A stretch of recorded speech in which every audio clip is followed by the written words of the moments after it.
তার ডান চোখ যেভাবে ইনজুরির শিকার হয়েছে এবং মাথায় যে আঘাতের চিহ্ন দেখলাম পুরোপুরি ফেটে গেছে এবং নাকে তো দেখা যায় না, ওখানে সম্পূর্ণ ব্যান্ডেজ করা, তো এক ভীতিকর ভয়াবহ অবস্থা এক কথায় বলতে গেলে।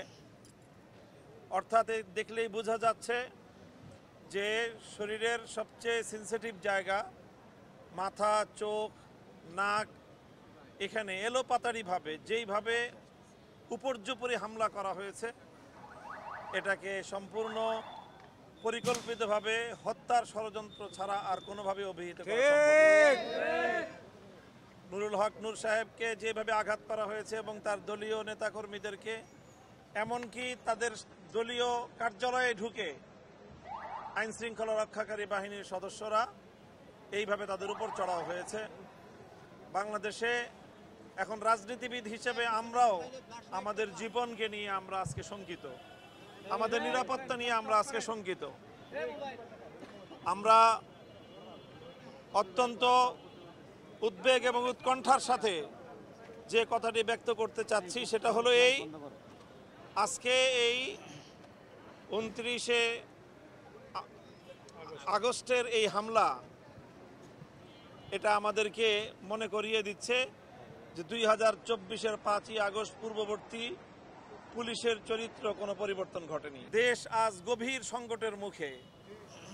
পরাজিত শক্তি তারা যে কোনো উপায়ে জুলাই বিপ্লবীদের কাছ থেকে প্রতিশোধ গ্রহণ করার জন্য তারা মারমুখী হয়ে উঠেছে। এটি আসলে তাদের একটি টেস্ট কেস।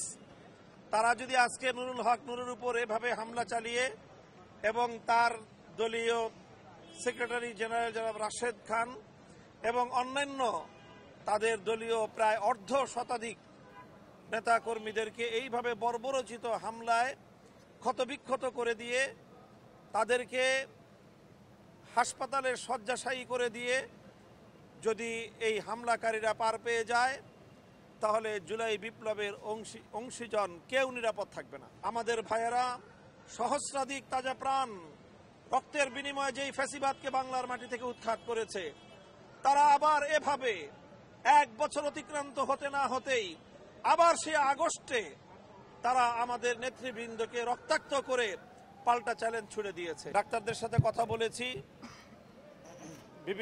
নুরুল হক নূরের অবস্থা সংকটাপন্ন, আরও কয়েকদিন লাগবে হয়তো, তারপরে পরিপূর্ণ অবস্থা অনুমান করা যাবে যে ক্ষত এবং আঘাতের চিহ্নটা কতটা গভীর, মস্তিষ্কের ক্ষতটা কতটা গভীর এবং তার চোখের কি অবস্থা।